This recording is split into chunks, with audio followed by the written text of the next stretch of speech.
Hai guys, kenalin nama aku Sonia, aku mahasiswi aktif Universitas Bunda Mulia semester 3, program studi Hospitality dan Pariwisata. Di sini aku mau jelasin ke kalian sejarah lada hitam di daerah Sumatera. Lada hitam adalah salah satu bentuk rempah yang telah digunakan sejak masa prasejarah. Dan lada hitam ini disebut-sebut sebagai master dari segala rempah. Kenapa disebut-sebut sebagai master dari segala rempah? Karena lada hitam ini dapat disimpan selama bertahun-tahun tanpa mengubah rasa, bentuk, dan aroma dari lada hitam ini. Jadi nggak heran kalau lada hitam dapat disebut sebagai master dari segala rempah. Kemudian di abad pertengahan lada hitam ini digunakan untuk menutupi bau busuk pada daging. Jadi daging ini dibaluri sama lada, kemudian bau busuk pada daging ini kalah sama aroma wangi pada lada ini. Dan lada hitam dikenal berasal dari India dan telah digunakan sejak 2000 tahun sebelum Masehi. Daerah penghasil pokok lada hitam ini sebelumnya terfokuskan di daerah pesisir pantai Malabar di Kerala, India. Setelah abad pertengahan, lada hitam ini mengalami perpindahan wilayah. Dari awalnya di pesisir pantai Malabar, berpindah ke Eropa, Afrika Utara, dan Timur Tengah. Kemudian, kapan lada hitam masuk ke Indonesia atau kapan lada hitam tumbuh di daerah Indonesia?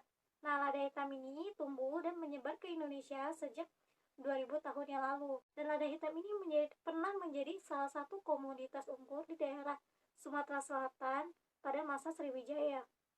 Kemudian, untuk menyebar atau memasarkan hasil bumi seperti bumbu dan rempah, nah masyarakat Sumatera ini menggunakan Sungai Musi atau Sungai Musi ini menjadi salah satu moda transportasi tumpuan mereka untuk memasarkan atau menyebarluaskan hasil bumi ini, seperti dari daerah lain mau nyebarin bumbu atau hasil bumi mereka ke Sumatera melewati Sungai Musi ini. Begitu juga dengan sebaliknya. Jadi Sungai Musi ini sangat berperan penting dalam penyebaran bumbu di daerah Sumatera. Setelah membahas sejarah lada hitam di Pulau Sumatera, sekarang aku mau membahas salah satu masakan asal Sumatera Barat, yaitu asam pade. Asam pade ini adalah bahasa Minangkabau yang artinya asam pedas. Dan asam pade ini merupakan salah satu masakan tradisional Minangkabau dan telah menyebar luas di kawasan Melayu seperti Riau, Jambi, Kalimantan Barat, dan Semenanjung Malaya. Untuk memasak asam pade ini dapat menggunakan berbagai jenis ikan dan hidangan laut seperti ikan tongkol, ikan tuna, ikan kembung, ikan gurami, ikan kakap, dan cumi sebagai bahan utama, kemudian ditambahkan bumbu dan rempah. Dan hidangan asam pade ini dikenal baik dalam karangan seni memasak Minangkabau dan Melayu, sehingga tidak diketahui sejarah jelas asal muasal dari masakan asam pade ini. Manfaat bumbu dan rempah pada masakan. Yang pertama ada daun salam. Daun salam ini memberikan aroma wangi pada masakan. Yang kedua, serai. Serai ini memberikan aroma wangi dan serai ini juga memberikan rasa yang unik pada masakan. Yang ketiga, lengkuas. Lengkuas ini hanya perlu dicuci kemudian diketan dan wanginya langsung keluar dan dapat menambah sedap pada makanan. Yang keempat, kunyit. Kunyit dapat memberikan aroma wangi, rasa yang khas dan dapat digunakan sebagai pewarna alami. Kunyit ini juga akan digunakan di masakan asam pade sebagai pewarna alami. Yang kelima, jahe. Jahe memberikan rasa sedikit pedas, hangat, dan aroma yang sangat khas. Yang keenam, asam kandis. Pemberi rasa asam pada makanan bukan hanya berasal dari rasa jahe saja. Asam kandis juga dapat memberikan rasa asam pada makanan. Yang keenam, daun jeruk. Daun jeruk memberikan rasa segar, wangi, dan dapat menghilangkan bau amis pada makanan. Yang ketujuh, ada cabai keriting. Cabai keriting ini memberikan rasa pedas, tetapi rasa pedas ini tidak sepedas cabai rawit. Cabai keriting ini juga dapat digunakan sebagai pewarna alami pada masakan asam pade.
Menurut aku, ada dua cara untuk mengembangkan kuliner Indonesia.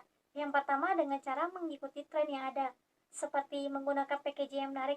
Contohnya, kue tradisional Indonesia menggunakan packaging karton, kemudian diberikan greeting card, dan menggunakan segel stiker dari all shopnya. Nah, itu jauh lebih menarik daripada menggunakan plastik mika yang sering kita temukan di pasaran. Kemudian membuat food bowl dengan menu masakan Indonesia, atau mungkin all you can eat dengan menu masakan Padang atau yang lainnya. Nah, itu jauh lebih menarik dan kekinian. Kemudian, sering mengadakan food event atau festival kulineri di daerah kota dan daerah destinasi wisata. Dan itu dapat menjadi nilai tambah atau daya tarik tambah turis untuk datang ke Indonesia. Kesenangan terhadap masakan Indonesia adalah masakan Indonesia itu unik dan mempunyai ciri khas. Uniknya dapat berasal dari rasa dan dari cara mengolahnya. Kemudian ciri khas masakan Indonesia itu kaya akan bumbu dan rempahnya.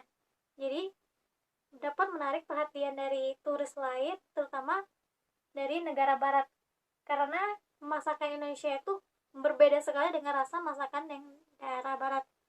Dan menurut saya dapat menjadi salah satu daya tarik turis untuk datang ke Indonesia dan mencicipi kuliner Indonesia. Makasih banyak buat kalian semua yang udah nonton video ini. Semoga video ini bermanfaat buat kalian semua.